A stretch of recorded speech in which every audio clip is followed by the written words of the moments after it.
22ನೇ ತಾರೀಕು ಅಯೋಧ್ಯೆಯಲ್ಲಿ ರಾಮ ಮಂದಿರದ ನಿರ್ಮಾಣದ ಪ್ರಾಣ ಪ್ರತಿಷ್ಠೆಯ ಕಾರ್ಯಕ್ರಮಗಳು ಕ್ಷಣಗಣನೆಗಳು ಆರಂಭ ಆಗ್ತಾ ಇದೆ.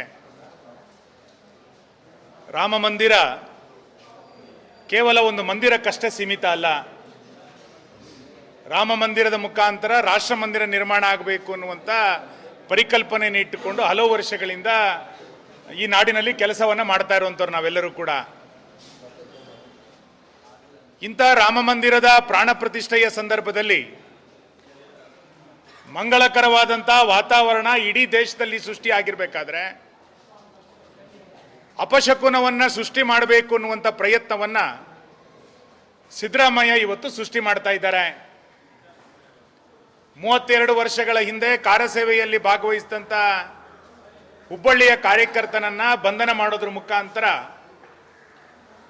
ರಾವಣ ಮಾತ್ರ ರಾಮ ವಿರೋಧಿ ಅಲ್ಲ, ನಾನೂ ಕೂಡ ರಾಮ ವಿರೋಧಿ ಅನ್ನೋದನ್ನ ಕಾರ್ಯಕರ್ತನನ್ನ ಬಂಧನ ಮಾಡೋದ್ರ ಮುಖಾಂತರ ತನ್ನ ನಿಲುವಿನ ಮುಖಾಂತರ ಇವತ್ತು ಕಾಂಗ್ರೆಸ್ ಸರ್ಕಾರ ಸಿದ್ಧಗೊಳಿಸ್ತಾ ಇದೆ. ಕೇವಲ ಒಬ್ಬ ಹುಬ್ಬಳ್ಳಿಯ ಕಾರ್ಯಕರ್ತನನ್ನ ಮಾತ್ರ ಬಂಧನ ಮಾಡೋದಲ್ಲ, 92ರ ಕಾರ್ಯಸೇವೆಯಲ್ಲಿ ನಾನೂ ಕೂಡ ಭಾಗವಹಿಸಿದ್ದೆ. ಸಿದ್ದರಾಮಯ್ಯನವರಿಗೆ ನಾನು ಸವಾಲನ್ನು ಹಾಕ್ತೇನೆ, ಕಾರ್ಯಸೇವಕರನ್ನ ಬಂಧನ ಮಾಡೋದ್ರ ಮುಖಾಂತರ ಹಿಂದುತ್ವದ ವಿಚಾರವನ್ನು ಹತ್ತಿಕ್ಕಬಹುದು ಅನ್ನುವಂಥದ್ದನ್ನ ನೀವು ಮರೆತು ಬಿಡಿ. ರಾಜ್ಯದ ಎಲ್ಲ ಕಾರ್ಯಸೇವಕರ ಪಟ್ಟಿಯನ್ನು ನಾನು ಕೊಡ್ತೇನೆ. ನಿಮ್ಮ ಸರ್ಕಾರಕ್ಕೆ ತಾಕತ್ತಿದ್ರೆ, ನಿಮಗೆ ತಾಕತ್ತಿದ್ರೆ ರಾಮ ಕಾರ್ಯಸೇವಕರನ್ನ ಬಂಧನವನ್ನು ಮಾಡಿ ನೋಡಿ. ಇನ್ನು ಕಾಲ ಮಿಂಚಿಲ್ಲ, ಆಹ್ವಾನ ಕೊಟ್ಟಿಲ್ಲ, ನೋಡೋಣ ಬರೋಣ ಅನ್ನುವಂಥ ಮಾತನ್ನ ಬಿಟ್ಟು ಯಾವುದೋ ಸ್ನೇಹಿತರ ಕುಟುಂಬಕರ ಮದುವೆಗೆ ಆಹ್ವಾನ ಕೊಟ್ಟಿಲ್ಲ ಅಂತಂದಾಗ ಪಿಳ್ಳೆ ನೆಪವನ್ನ ಕೆಲವರು ಕುಟುಂಬಸ್ಥರು ವಹಿಸ್ತಾರೆ. ರಾಷ್ಟ್ರ ಮಂದಿರದ ನಿರ್ಮಾಣಕ್ಕೆ ಯಾವ ಆಹ್ವಾನವೂ ಕೂಡ ಬೇಡ.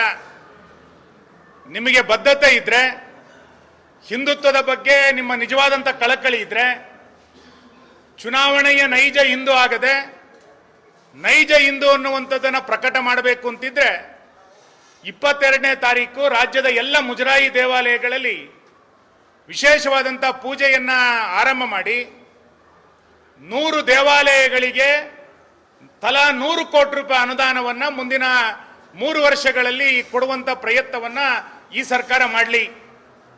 ದತ್ತಪೀಠವನ್ನು ಸೇರಿದಂತೆ ರಾಜ್ಯದ 100 ದೇವಸ್ಥಾನಗಳನ್ನು ಈ ಸರ್ಕಾರ ಆಯ್ಕೆ ಮಾಡಿಕೊಳ್ಳಿ. ಅಯೋಧ್ಯೆಯಲ್ಲಿ ರಾಮ ಮಂದಿರದ ನಿರ್ಮಾಣ ಆಗ್ತಾ ಇದೆ, ಸಾವಿರಾರು ಕೋಟಿ ರೂಪಾಯಿ ಅಭಿವೃದ್ಧಿ ಚಟುವಟಿಕೆಗಳಲ್ಲಿ ನಡೀತಾ ಇದೆ. ಕಾಶಿ ವಿಶ್ವನಾಥನ ಕ್ಷೇತ್ರದಲ್ಲಿ ಕಾರಿಡಾರ್ ನಿರ್ಮಾಣ ಆಗಿ ಲಕ್ಷಾಂತರ ಜನ ಭಕ್ತರು ಅಲ್ಲಿಗೆ ಹೋಗ್ತಾ ಇದ್ದಾರೆ. ಮಧ್ಯಪ್ರದೇಶದಲ್ಲಿ ಉಜ್ಜಯಿನಿನಲ್ಲಿ ಬಹಳ ದೊಡ್ಡ ಪ್ರಮಾಣದ ಮಂದಿರದ ಪುನರ್ನಿರ್ಮಾಣ ಆಗಿ ಅಲ್ಲಿ ಲಕ್ಷಾಂತರ ಜನ ಭಕ್ತರು ಹೋಗ್ತಾ ಇದ್ದಾರೆ. ಟೆಂಪಲ್ ಟೂರಿಸಂ ಮತ್ತು ಆಧ್ಯಾತ್ಮಿಕ ಭಾವನೆಗಳು ಈ ದೇಶದ ಅಡಿಗಲ್ಲು. ಆ ಹಿನ್ನೆಲೆಯಲ್ಲಿ ಕರ್ನಾಟಕದ ದೇವಸ್ಥಾನಗಳನ್ನು ಕೂಡ ಅಭಿವೃದ್ಧಿಯನ್ನು ಮಾಡಬೇಕಾಗಿರುವಂಥದ್ದು ಈ ಸರ್ಕಾರದ ಬದ್ಧತೆ ಇದೆ. ಹಾಗಾಗಿ 100 ದೇವಸ್ಥಾನಗಳನ್ನು ಅಭಿವೃದ್ಧಿ ಮಾಡುವಂತ ಘೋಷಣೆಯನ್ನ ಸರ್ಕಾರ ಮಾಡಲಿ. 10,000 ಕೋಟಿ ರೂಪಾಯಿಯನ್ನ ಅಲ್ಪಸಂಖ್ಯಾತರಿಗೆ ಕೊಡ್ತೀವಿ ಎನ್ನುವಂತ ಬದ್ಧತೆ, ಆತುರತೆ, ತೀವ್ರತೆ ನಿಮ್ಮ ಹತ್ರ ಯಾವ ರೀತಿ ಇತ್ತೋ ಅದಕ್ಕೋಸ್ಕರ ಕ್ರಿಯಾ ಯೋಜನೆಯನ್ನ ತರಾತುರಿಯಲ್ಲಿ ರಚನೆ ಮಾಡಿಕೊಂಡ್ರಿ. ಆ ತರಾತುರಿ, ಆ ಬದ್ಧತೆ ದೇವಸ್ಥಾನಗಳ ನಿರ್ಮಾಣದ ಕಾರ್ಯದಲ್ಲೂ ಕೂಡ ನೀವು ತೋರಿಸ್ಬೇಕು. ರಾಮ ಮಂದಿರದ ನಿರ್ಮಾಣಕ್ಕೆ ಬೇಕಾದಂಥ ವಾತಾವರಣ ಇಡೀ ರಾಜ್ಯದಲ್ಲಿ ನಿರ್ಮಾಣ ಮಾಡಲಿಕ್ಕೆ ಸರ್ಕಾರವೂ ಕೂಡ ಬದ್ಧತೆಯನ್ನು ತೋರಿಸಲಿ. ನಾನು ನಿಮಗೆ ಆಹ್ವಾನವನ್ನು ಕೊಡ್ತೇನೆ, ವಿನಂತಿಯನ್ನು ಮಾಡ್ತೇನೆ. ಸನ್ಮಾನ್ಯ ನರೇಂದ್ರ ಮೋದಿಯವರು 22ನೇ ತಾರೀಕಿನ ಪ್ರಾಣ ಪ್ರತಿಷ್ಠೆಯ ಸಂದರ್ಭದಲ್ಲಿ ದೇಶದ ಎಲ್ಲ ಮನೆಗಳಲ್ಲಿ 5 ದೀಪಗಳನ್ನು ಹಚ್ಚಬೇಕು, ನಂದಾದೀಪವನ್ನು ಹಚ್ಚಬೇಕು ಅನ್ನುವಂಥ ಕರೆಯನ್ನು ಕೊಟ್ಟಿದ್ದಾರೆ. ಸಿದ್ದರಾಮಯ್ಯನವರು ಕೂಡ ತಮ್ಮ ಮನೆಯಲ್ಲಿ ಕುಟುಂಬ ಸಮೇತರಾಗಿ ನಂದಾದೀಪವನ್ನು ಹಚ್ಚಲಿ. ಕ್ಯಾಬಿನೆಟ್ಟಿನ ಎಲ್ಲ ಸದಸ್ಯರು ಕೂಡ ನಂದಾದೀಪವನ್ನು ಹಚ್ಚೋದ್ರ ಮುಖಾಂತರ ಅಯೋಧ್ಯೆಯ ರಾಮ ಮಂದಿರದ ನಿರ್ಮಾಣಕ್ಕೆ ಹನುಮನ ನಾಡು ಸಿದ್ಧ ಆಗಿದೆ ಅನ್ನೋದನ್ನ ಸರ್ಕಾರ ತೋರಿಸ್ಕೊಡ್ಲಿ ಎನ್ನುವಂಥ ಆಗ್ರಹವನ್ನು ನಾನು ಮಾಡ್ತೇನೆ.